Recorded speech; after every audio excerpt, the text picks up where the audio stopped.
La charla se titula Vida después de la muerte y reencarnación, creencias y evidencias. Primero hablaremos de las creencias y luego de las evidencias.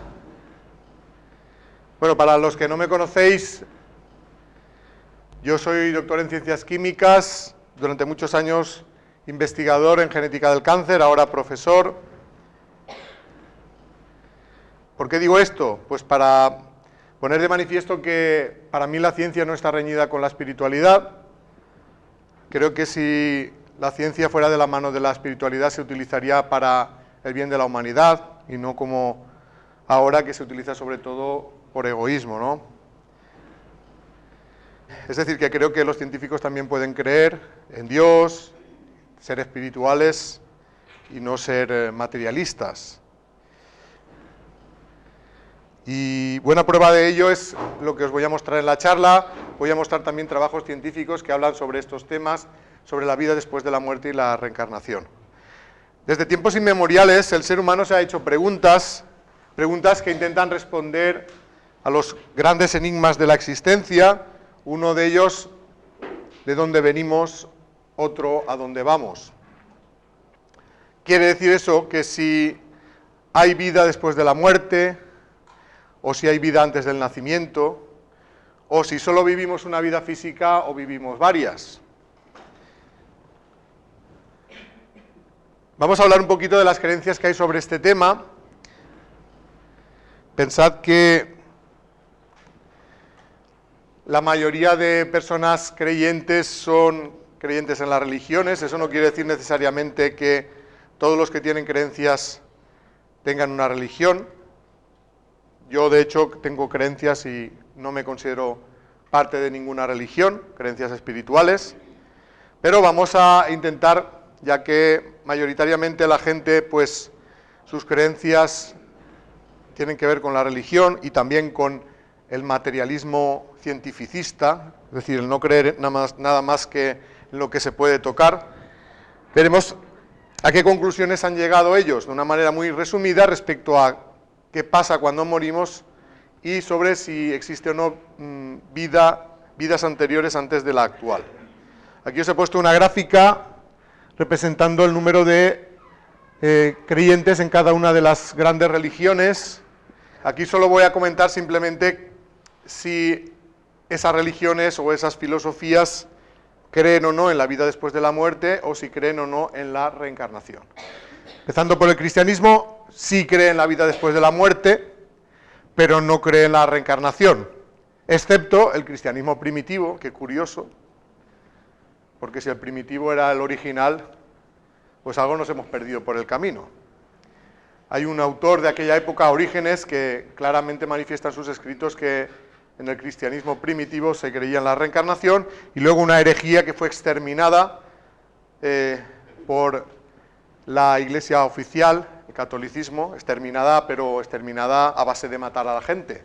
Es el catarismo. También creía en la reencarnación. Fijaros qué paradójico, ¿no? Decir que se cree en el amor al prójimo y luego hacer genocidios, ¿no? Estamos hablando de año 1200, 1300 después de Cristo, el exterminio de los cátaros. En el Islam ocurre más o menos lo mismo. Sí se cree en la vida después de la muerte y no en la reencarnación, excepto una rama, es el sufismo, donde una parte de los sufíes sí creen en la reencarnación. Otra cosa que resulta extraña, ¿no? Que la mayoría no y algunos sí. El hinduismo sí cree en la vida después de la muerte y sí cree en la reencarnación. El judaísmo sí cree en la vida después de la muerte y no cree en la reencarnación, excepto los cabalistas, que sí creen. El sijismo sí cree tanto en la vida después de la muerte como en la reencarnación, y el materialismo cientificista, que no científico, cientificista, porque no deja de ser una creencia, ni cree en la vida después de la muerte, ni cree en la reencarnación. Por supuesto que hay más creencias, y como digo, hay creencias que no están ligadas a ninguna religión, y muchas otras religiones que aquí no se han mencionado, pero más o menos, para hacernos una idea, lo principal está ahí. Y ahora la pregunta sería, ¿quién está en lo cierto? ¿No? Como en la fotografía. Uno dice que es el 6 y otro dice que es el 9. ¿Quién tiene razón? Tal vez sea que solo vemos una parte de la historia y como no lo vemos globalmente, pues nuestra creencia está influida por que lo que vemos o lo que conocemos es solo una parte de la historia. Sobre todo la que nos han enseñado. Mucha gente cree lo que le han enseñado a creer. Si hubiera nacido en otra parte del mundo, creería lo que creen en esa parte del mundo. Mi pregunta es, entonces, ¿cuál es la creencia que procede de uno mismo? Porque si yo creo lo que me enseñan, y si nazco en un lugar creo una cosa, y nazco en otro lugar creo otra, ¿dónde está mi voluntad ahí? Yo soy de la opinión que cada uno se tiene que formar su propia creencia. Que eso está influido por supuesto, por toda la educación que recibimos, pero si uno descubre que hay otras cosas que la educación que hemos recibido nos cambia, la forma de pensar y la perspectiva, pues deberíamos tenerlo en consideración. Yo en mi propia evolución he ido cambiando, desde unas posturas hasta otras, hasta que he llegado a la que tengo hoy en día. Por eso creo que tenemos que estar abiertos a conocer otras perspectivas, porque a lo mejor esas perspectivas nos ayudan a ver las cosas de otra manera y cambiar nuestras creencias. A mí lo que una persona crea en una cosa u otra no me resulta problemático. Quiero decir que yo acepto cualquier creencia, siempre y cuando esa creencia sea respetuosa con los derechos humanos, que hay algunas que no lo son. Pero lo que llevo mal es que las personas intenten imponer sus creencias a los demás y cuando alguien tiene una creencia diferente, se ceben con él y le difamen, le calumnien, le deseen lo peor, ¿no? que arderás en el infierno y cosas así, ¿no? Porque todavía hay gente que a día de hoy dice que cree en Dios y que cree en Jesús y en el amor, pero si no crees igual que ellos, te desean la muerte, que ardas en el infierno y cosas así. Y dices, bueno, ¿de qué época se han escapado? ¿No? Que no haya libertad a la hora de... que la hay legalmente, y así está recogida también en la Carta de los Derechos Humanos, la libertad de creencia, pero que en la práctica hay gente que, pese a decir que creen en el amor, pues son bastante intolerantes. Entonces, creo que eso debería hacernos reflexionar un poco, porque a veces uno cree en una cosa y está muy convencido de ello, cree que eso le da derecho a imponerse a los demás, y a lo mejor dentro de un tiempo descubre que estaba equivocado, y que no era tan así. Pues mejor ser respetuoso, porque nunca se sabe la vida, lo que nos depara y los cambios que podemos hacer. Esto ha sido un pequeño repaso sobre el tema de las creencias, que no me voy a meter más a fondo porque ahí no vamos, cada religión tiene sus propios dogmas y de ahí no se mueven. Entonces yo lo que quiero es hablar de la vida después de la muerte y la reencarnación desde las evidencias. ¿Qué son las evidencias? Pues las vivencias que han tenido las personas, independientemente de en lo que creen, de dónde viven, de la edad que tienen o de la educación que han recibido. Vamos a hablar primero de la vida después de la muerte, hablaremos de las personas que han experimentado una experiencia cercana a la muerte, veremos en qué consiste esa experiencia, las experiencias de las personas moribundas y el de las personas que han tenido contactos con seres que ya han fallecido. Vamos a empezar hablando de las experiencias cercanas a la muerte. ¿Qué es una experiencia cercana a la muerte? Pues es una vivencia que han tenido personas que han estado en situación de muerte clínica. La muerte clínica es un estado en el que se te ha parado el corazón, has dejado de respirar y tu cerebro ha dejado de funcionar. Lo normal es que esto sea la muerte definitiva. Sin embargo, y sobre todo gracias hoy en día a las técnicas que existen de reanimación, sabéis que hay personas que han tenido un ataque al corazón y si las cogen a tiempo con, por ejemplo, el uso de desfibriladores y técnicas de reanimación que existen hoy en día, pues han conseguido revertir ese estado, de manera que la persona, pues, después de estar un tiempo, a veces son segundos, minutos, incluso hay gente que ha estado horas en ese estado, pues han sido reanimadas y continúan con su vida como si no hubiera pasado nada. Sin embargo, algunas de ellas, después de volver al cuerpo o de, digamos, de recuperar las constantes vitales, cuentan una historia que vivieron en ese momento en el que su cuerpo estaba muerto. Y resulta que esa experiencia es muy parecida de unas personas a otras, hasta el punto de que se le ha dado el nombre de experiencia cercana a la muerte. Vamos a explicar un poquito cuáles son las etapas de una experiencia cercana a la muerte. Lo primero que esas personas experimentan es la separación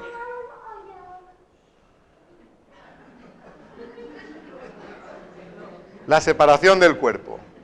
Es decir, esas personas sienten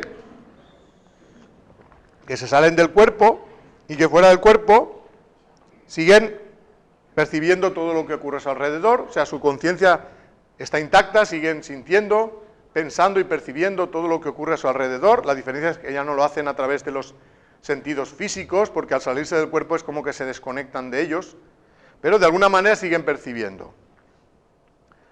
De hecho, se sienten como en estado de ingravidez y dejan de sentir cualquier sensación ligada al cuerpo. Por ejemplo, si estaban experimentando dolor, al salir del cuerpo ya cesa el dolor. Una vez se salen del cuerpo, algunos experimentan una especie de viaje, como si fuera a través de un túnel, al final del cual llegan a un lugar que describen generalmente como un lugar de mucha luz, de mucha paz, un lugar donde se sienten maravillosamente y del cual no se querrían ir.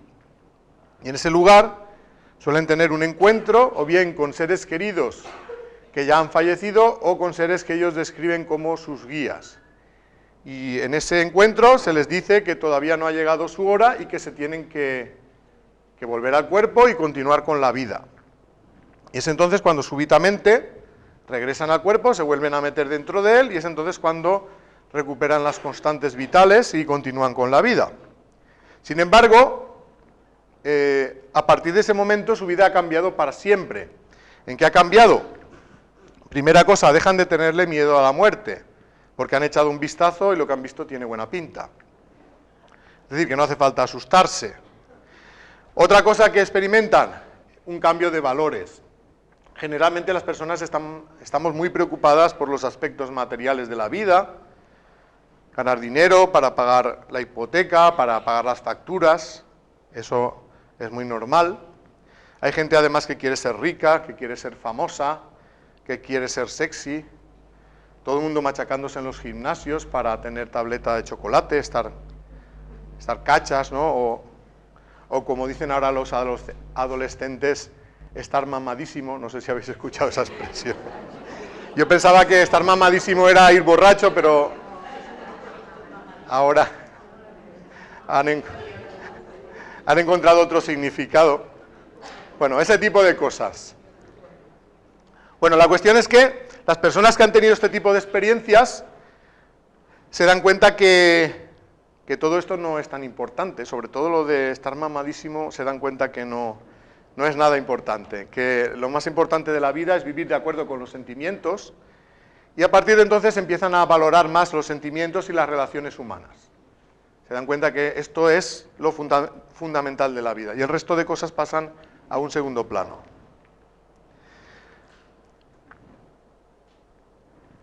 Fijaros hasta qué punto estas experiencias son habituales, o empezaron a ser habituales. Inicialmente, los investigadores tendían a buscar la respuesta esta fácil de estos son alucinaciones que se tienen cuando uno está pues cerca de la muerte porque no nos queremos morir, y con eso ya se quedaban por satisfechos, algunos de ellos. Sin embargo, algunos otros decían, ¿y por qué se repite siempre la misma experiencia? ¿Por qué no las alucinaciones no son más variadas, no? No hay elefantes rosa o cosas así, ¿no? Entonces, hubo investigadores que quisieron profundizar en el tema e investigar con mayor profundidad, como si se tratara de cualquier otro aspecto de la ciencia, como puede ser una enfermedad. Quisieron saber qué hay de cierto en todas estas experiencias. Uno de esos científicos es el doctor Raymond Moody, psiquiatra y filósofo que en los años 70 del siglo XX pues, publicó algún artículo, uno titulado Experiencias cercanas a la muerte, un dilema para la medicina.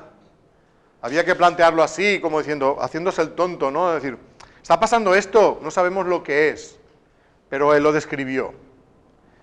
Y a nivel divulgativo escribió unos libros titulados Vida después de la vida y Reflexiones sobre la vida después de la vida. Libros que se convierten en bestsellers en Estados Unidos. Esto le atrajo pues muchas críticas de muchos de sus colegas que eran del materialismo cientificista, también muy intolerante, porque se mofan mucho de lo que en ese momento no está de moda, y luego cuando se descubre algo, la ciencia avanza y no nos acordamos que esos que fueron difamados y calumniados luego se convierten en premios Nobel, ¿no? ¿Cuándo ocurre eso? Pues cuando ya la vieja guardia se va muriendo, ¿no? Eso ha pasado con muchos científicos. Cuando ellos publicaron sus descubrimientos, se burlaron de ellos y con el tiempo les reconocieron esos hallazgos, cuando ya la sociedad había avanzado lo suficiente para entender ese nuevo descubrimiento. Pues a Raymond Moody le pasó un poco eso. Algunos se burlaron, pero otros siguieron su ejemplo, como por ejemplo el doctor Melvin Morse, que unos años después, a consecuencia de trabajar en un hospital infantil y verse pues en situaciones de atender a niños que entraban clínicamente muertos y que conseguían ser reanimados. Estos niños contaban exactamente la misma historia que los adultos, pero con las palabras de un niño, lo cual resulta bastante sorprendente, sobre todo para aquellos que piensan que es una alucinación por el miedo a morir. Había niños que tenían 3 años y algo, y ya me diréis, un niño de 3 años y algo, ¿qué miedo a la muerte puede tener? La cuestión es que para la mente de un niño de 3 años y medio, pues creo yo que inventarse una historia como la de la experiencia cercana a la muerte debe ser un poco complicado, ¿no? Sin embargo, contaban la misma historia, con sus palabras, lógicamente, pero la misma historia. Entonces el doctor Melvin Morse recoge todos esos testimonios y los publica en un artículo en el año 1994, científico, titulado Experiencias cercanas a la muerte y visiones relacionadas con la muerte en niños, implicaciones para la medicina, y en un libro titulado Más cerca de la luz, lo que revelan las experiencias próximas a la muerte de los niños.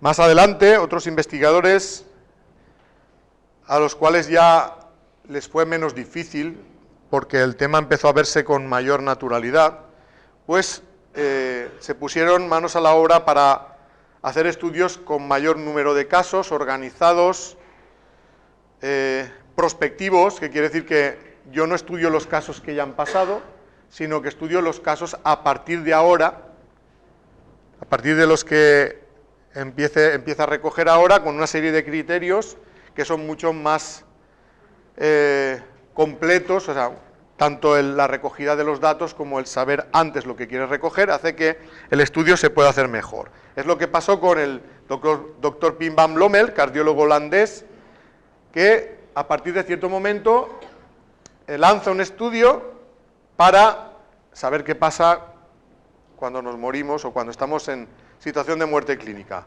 Un estudio prospectivo donde consigue reunir casi 400 casos de personas que habían sobrevivido a un paro cardíaco, a los cuales después de esa experiencia pues les pregunta una serie de cosas para saber en qué consiste la experiencia, si influyen, por ejemplo, el hecho de haber recibido determinadas medicaciones o las creencias anteriores, un montón de variables que él quería saber si influían o no en el hecho de tener esta experiencia.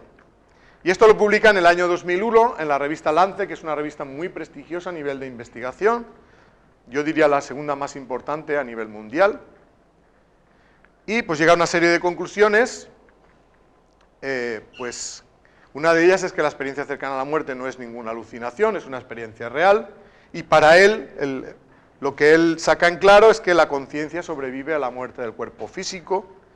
Además se da cuenta que la creencia previa no influye en el hecho de tener la experiencia cercana a la muerte, que no es todo el mundo que ha estado clínicamente muerto el que tiene una experiencia cercana a la muerte, sería alrededor del 20%, o sea, 1 de cada 5 personas, y como digo, el hecho de ser ateo o creyente no influye en tener más posibilidades de tenerla o no, Es decir, no tienen más posibilidades de tener esta experiencia los que creen en la vida después de la muerte o creen en Dios. Eso da igual. Tampoco influye la medicación, tampoco influye el miedo a la muerte que tuvieran antes. O sea, todo lo típico que se argumenta para explicar el por qué se tienen esas experiencias, Pim Van Lommel lo consigue refutar viendo que no influye para nada. Luego publicará otro estudio, otro artículo en el año 2004 y también un libro titulado Consciencia más allá de la vida, que se convierte en bestseller en Holanda, en su país de origen. Por otra parte, en otros lugares del mundo también se inicia el estudio AWARE, un estudio internacional para saber qué pasa con la conciencia en estado de muerte clínica, liderado por el doctor Peter Fenwick y el doctor Samparnia, uno es neuropsiquiatra y el otro doctor en biología celular y cardiólogo. En este estudio participan más de 25 hospitales, sobre todo de Estados Unidos, Canadá y el Reino Unido, que se ponen de acuerdo pues, para hacer un estudio de una gran envergadura sobre experiencias cercanas a la muerte. A raíz de este estudio pues, han salido un montón de artículos publicados. Cada uno de ellos, aparte, ha publicado un libro a nivel divulgativo. El doctor Peter Fenwick, La verdad en la luz. Y el doctor Samparnia, ¿qué pasa cuando nos morimos? Hay más investigadores. Lógicamente no podemos citarlos a todos, pero aquí tenéis algunos de ellos. Por ejemplo, el doctor Enrique Vila y el doctor José Miguel Gaona en España han publicado los libros Yo vi la luz y Al otro lado del túnel. El doctor José Miguel Gaona lo conoceréis a lo mejor los que veis Cuarto Milenio, porque sale bastante allí. El doctor Jeffrey Long, radiólogo en oncología, ha publicado el libro Evidencias del más allá, o el doctor Jean-Jacques Carbonnier, médico anestesista, ha publicado un libro en francés titulado Las pruebas científicas de una vida después de la vida. Todos estos investigadores y muchos otros están llegando a las mismas conclusiones al respecto de qué es una experiencia cercana a la muerte. La primera es que no es ninguna alucinación, sino que es real, y la segunda, que esa experiencia nos está demostrando que la conciencia sobrevive a la muerte del cuerpo físico. Y aquí, como digo, ya no estamos hablando de creencias, sino de evidencias. Es lo que estos testimonios de estas personas están viviendo y están poniendo de manifiesto. Vamos a hablar de las experiencias de las personas moribundas, que veréis que son semejantes a las de las experiencias cercanas a la muerte, porque estas personas también dicen en el final de la vida que ven a seres queridos que ya han fallecido, o a seres que describen como seres luminosos. Parece ser que ese contacto tiene el objetivo de ayudarles a hacer esa transición hacia el otro lado, ya que desde este lado les ayudamos poco porque tenemos más miedo que ellos a la muerte y muchas veces les negamos la realidad, creemos que así van a sufrir menos, cuando en realidad ellos ya saben que se están muriendo. Y son muchas veces ellos los que nos consuelan a nosotros, a raíz de contarnos lo que están viviendo. Esto de ver a seres queridos que ya han fallecido al final de la vida es muy, muy frecuente. Hasta el punto de que cuando una persona está moribunda en un hospital, el personal sanitario se acerca a la familia y le dice: prepararos que vuestro familiar va a empezar a alucinar. Mi pregunta es, de nuevo, ¿todo el mundo se ha puesto de acuerdo en alucinar lo mismo? Qué curioso, ¿no? Y esto, como digo, no tiene nada que ver con las creencias que uno tenga. Le pasa a creyentes y a no creyentes. Gente mayor, gente joven, en cualquier parte del mundo. Para mí eso simplemente está reflejando que se trata de una experiencia real, que si nos tomáramos la molestia de conocer y de estudiar nos daría muchas pistas sobre qué es lo que pasa cuando morimos y qué es lo que viene después. Afortunadamente hay investigadores que sí que se han tomado esa molestia.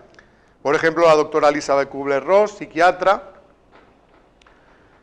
Ella convivía con enfermos terminales y estos le iban contando todas sus experiencias. Ella no creía en nada cuando empezó a trabajar con moribundos, y a raíz de vivir todas estas experiencias o escuchar de primera mano las experiencias de sus pacientes, pues se convence de que en realidad la muerte física no es el final de la vida, sino que es una etapa de transición hacia otro tipo de vida que no está ligada al cuerpo físico.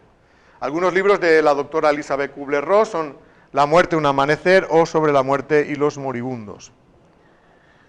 El doctor Peter Fenwick también ha publicado un artículo de investigación sobre este tema y un libro titulado El arte de morir. El artículo se centró sobre todo en recoger las experiencias del final de la vida de la gente que muere en los centros geriátricos, porque ahí pues hay bastante casuística y entonces pues con la colaboración del personal de estos centros pues empezó a recoger de forma ordenada y con una serie de criterios pues toda la información de las personas moribundas, y también llegando a esa conclusión de que realmente esas personas están viendo algo real que les prepara para la vida en el otro lado. Hablemos ahora, finalmente, en esta parte, de las experiencias de personas que afirman haber contactado con seres que ya han fallecido. El contacto más habitual se suele producir con seres queridos fallecidos recientemente, que viene a través de sueños muy vívidos o apariciones a pie de cama, en ese estado del duerme-vela, en el que no estamos ni despiertos ni durmiendo. Parece ser que es un momento de bastante sensibilidad para poder verles, pues el que ha fallecido se presenta a su familiar para decirle que sigue vivo, que está bien, que no debe sufrir por él, que debe superar el dolor y continuar con su vida e intentar ser lo más feliz posible, hasta el momento en el que se vuelvan a reencontrar, que será cuando nosotros también pasemos al otro lado. Es decir, es una especie de despedida, pero sobre todo es un momento para hacer saber que ellos siguen vivos. Los niños muchas veces son bastante más sensibles que los adultos a este tipo de contactos. Los niños pequeños. Y hay muchos niños pequeños que han visto pues a abuelos o abuelas que ya han fallecido cuando son niños por allí por la casa. Y muchas veces se lo dicen a los padres y los padres dicen, pero ¿qué estás contando, no? O a veces reconocen alguna foto, ellos no saben qué aspecto tenía su abuelo o su abuela, ven una foto, dicen, ay, pues si esta es la abuela o el abuelo, ay, ¿cómo lo sabes? Y es que yo lo he visto, ha venido a verme.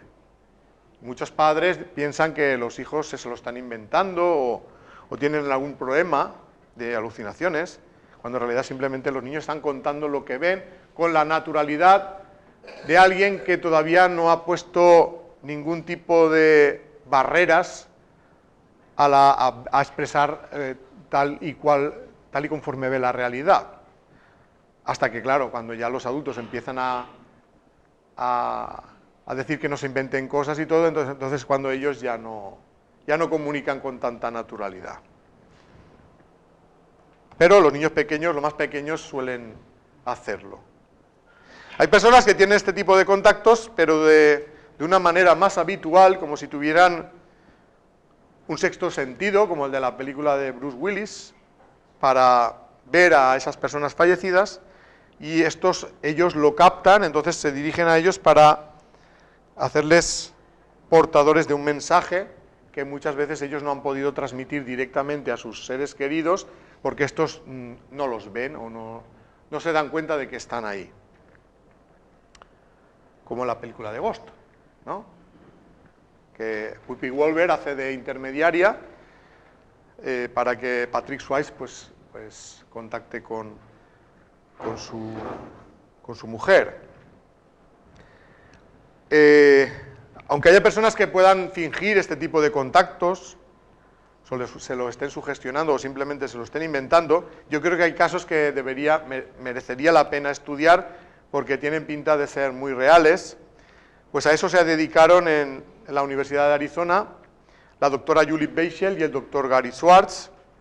Ellos idearon un experimento para intentar comprobar si realmente es posible contactar con personas fallecidas a través de personas sensibles a las que podemos llamar mediums.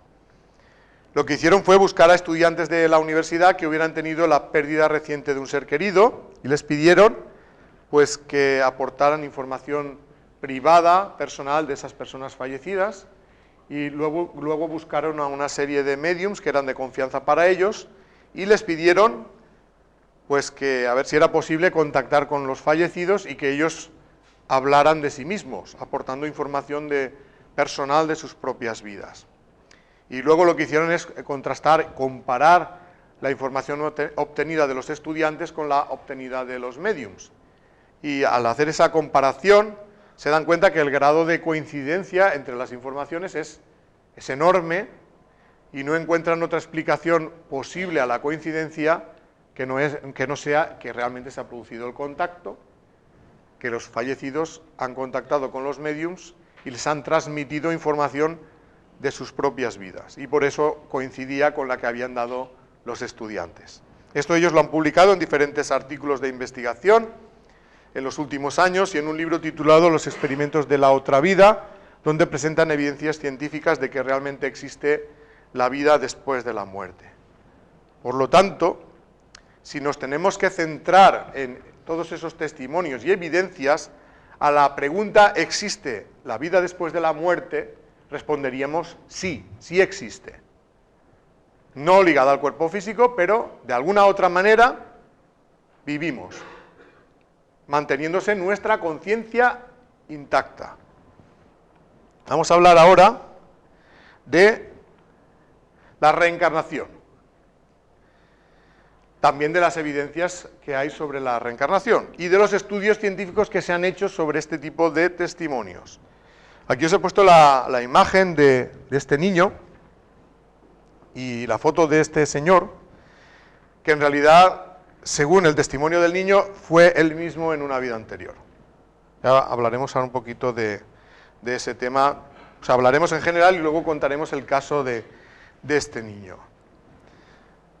Esos recuerdos de otras vidas pasadas son sobre todo espontáneos en niños de corta edad, y otros se han podido conseguir a través de hipnosis regresiva, generalmente ya en adultos.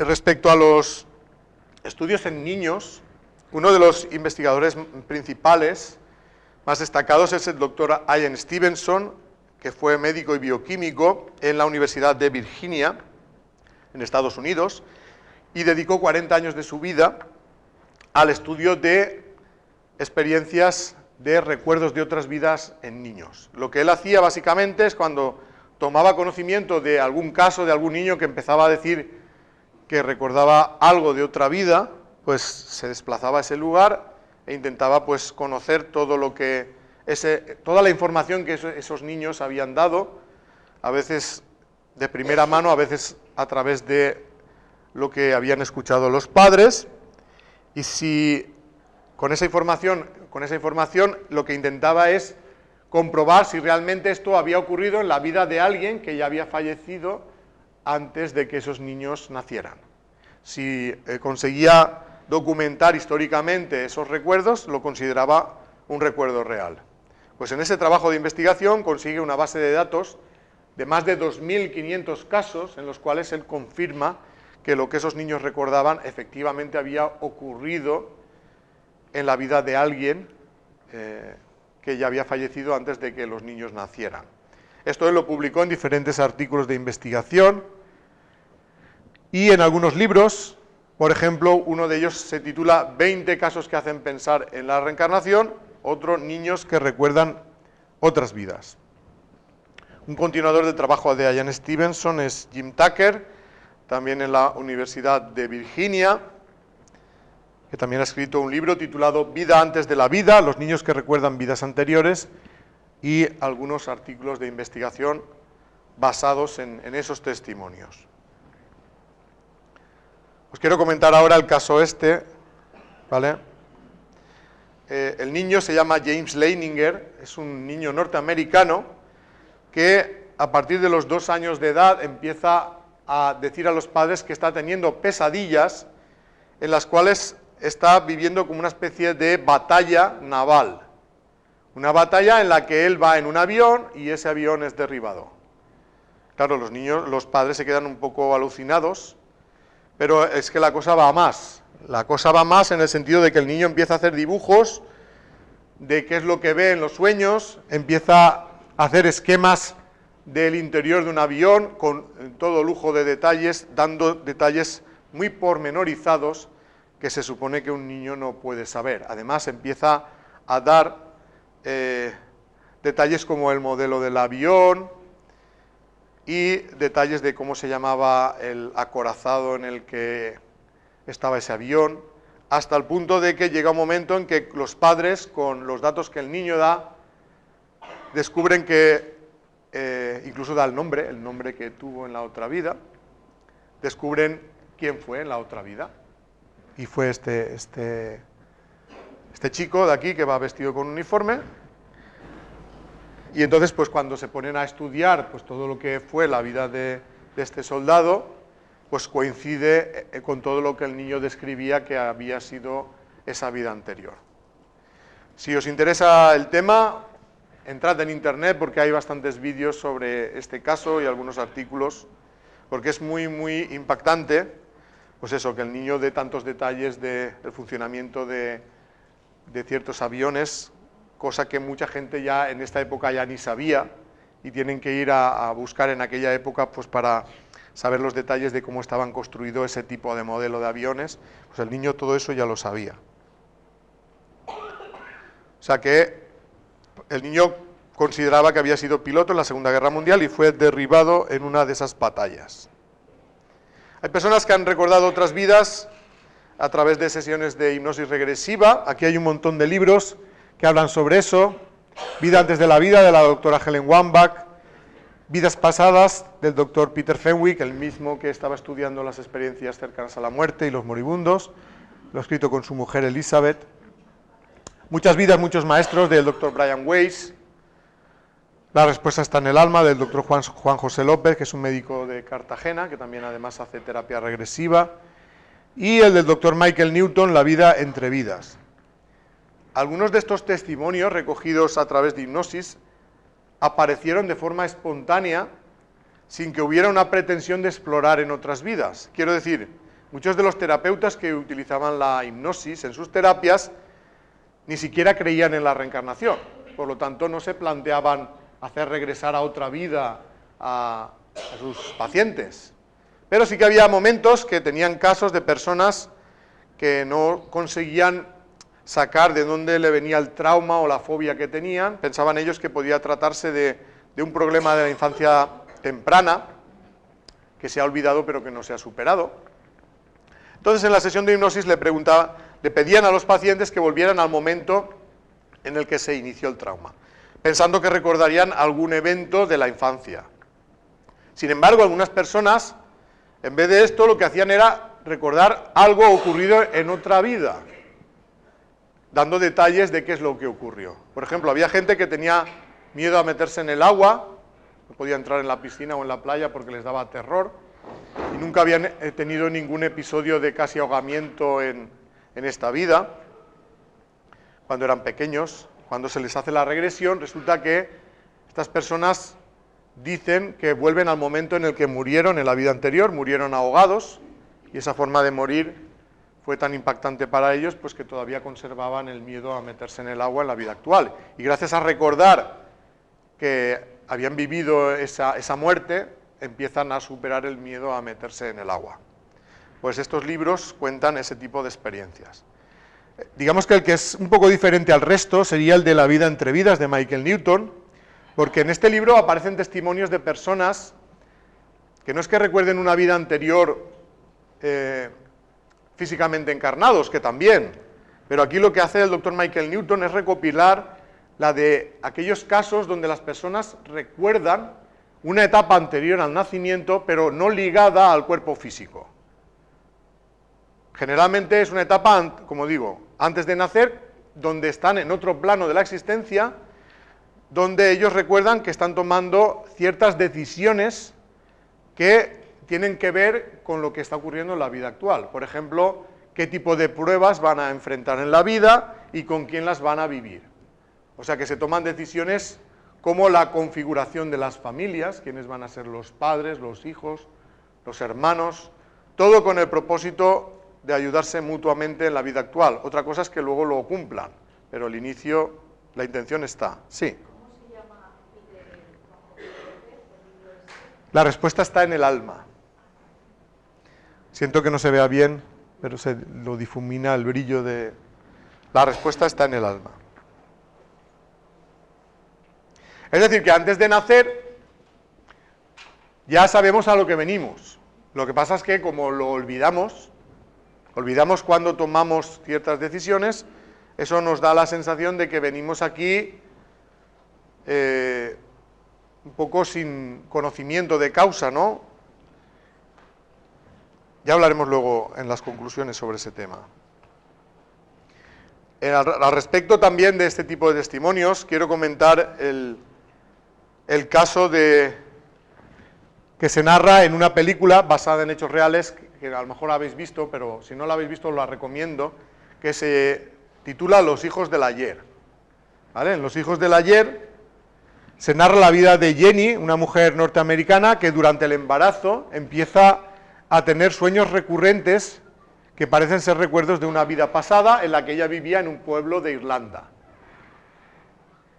Y pues ella se queda muy impactada por los recuerdos, porque en esos recuerdos ella ve que ella muere, tenía un montón de hijos, y que al morir ella, los hijos los dan en adopción a familias diferentes, los separan, algunos van a un orfanato y viven allí hasta que se hacen mayores, y otros los dan en adopción. De manera que muchos de esos hijos no se conocían en esa vida, no se conocían.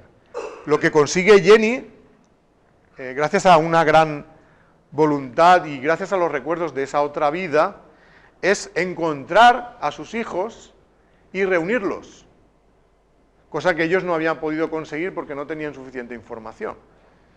Os he jodido un poco la película porque os he hecho de spoiler ahí, pero merece la pena igualmente porque es una película para mí muy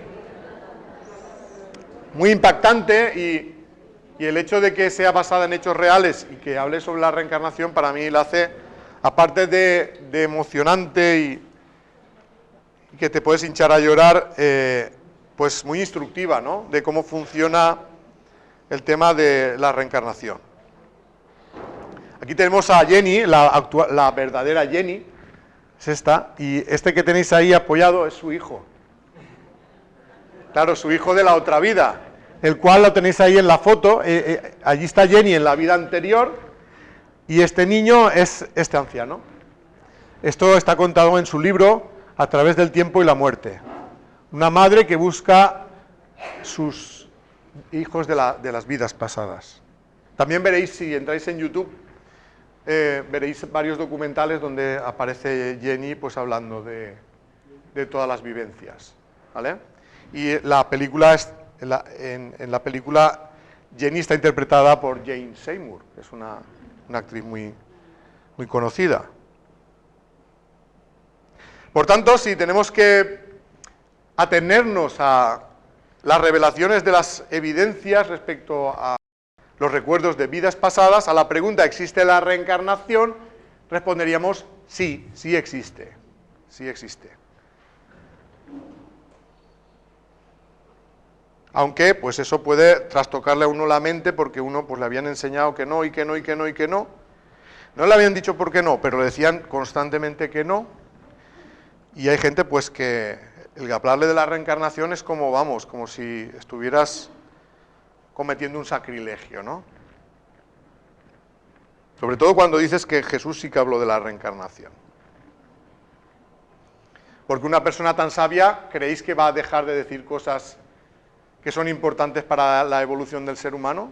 Pues otra cosa es que lo queramos admitir, pero lo lógico es que si él vino con el propósito de ayudarnos, nos hablará de cómo va la vida, ¿no? De dónde venimos, a dónde vamos y quiénes somos y cuál es el sentido de la vida. Vamos a hacer un resumen sobre eso. Las cosas importantes, aparte de saber que existe la vida después de la muerte y que reencarnamos muchas veces, algunos otros detalles. Primera cosa, y se desprende de lo que hemos dicho hasta ahora, si hay vida después de la muerte y venimos muchas veces, ¿no será que somos inmortales? Pues sí, somos inmortales. Todos nosotros somos espíritus inmortales. Por lo tanto, la muerte física no es el final de la vida, solo es una etapa de transición hacia otra existencia menos limitada, donde todos nos vamos a reencontrar con los seres queridos que se fueron al otro lado antes que nosotros. Y ese recorrido de ir de aquí a allí y allí a aquí, lo hacemos innumerables veces. Todo eso muy bien coordinado con un plan que pretende que vayamos creciendo en nuestra capacidad de amar, experimentando por nuestros propios méritos en el plano físico con libertad. Es decir, que el hecho de venir aquí, olvidando el pasado de otras vidas, tiene un porqué. Ya veremos que tiene que ver con que experimentemos en absoluta libertad, para que los recuerdos del pasado y del conocimiento de la realidad del otro plano no nos condicionen a la hora de tomar decisiones. Por tanto, las pruebas que vivimos en la vida están relacionadas con ese plan para que evolucionemos en nuestra capacidad de amar y también muy relacionado con lo que hemos hecho en otras vidas. Yo suelo decir que nuestra vida no es una película, sino que es una serie que tiene muchos capítulos, un culebrón diría yo, de los capítulos que tiene. Si empezamos a ver un culebrón en el capítulo 150, nos costará pillar la trama de lo que está pasando, necesitaríamos ver los capítulos anteriores o por lo menos un resumen de ellos para entenderlo, ¿no? De la misma manera, para nosotros entender completamente la trama de la vida actual, necesitaríamos poder recordar las otras vidas y entonces veríamos que todo cobra sentido, que el nacer en una familia determinada, con una gente determinada, para vivir unas circunstancias determinadas, no es casualidad, sino que es decisión nuestra y está relacionado con lo que hemos hecho en otras vidas. Todo eso tiene un propósito que aprendamos, como ya he dicho, tiene que ver con el aprender a amar. Podríamos decir que cada vida es como un curso, y en cada curso tenemos que afrontar una serie de asignaturas. Esas son las pruebas de la vida. Si al final de la vida superamos las pruebas, aprobamos las asignaturas, pasamos a un curso superior. Si no lo hacemos, repetimos curso el año que viene, la vida siguiente. Y así, vida tras vida, el espíritu va progresando, madurando, haciéndose más evolucionado. Para mí la palabra evolucionar tiene ese significado, aprender a amar.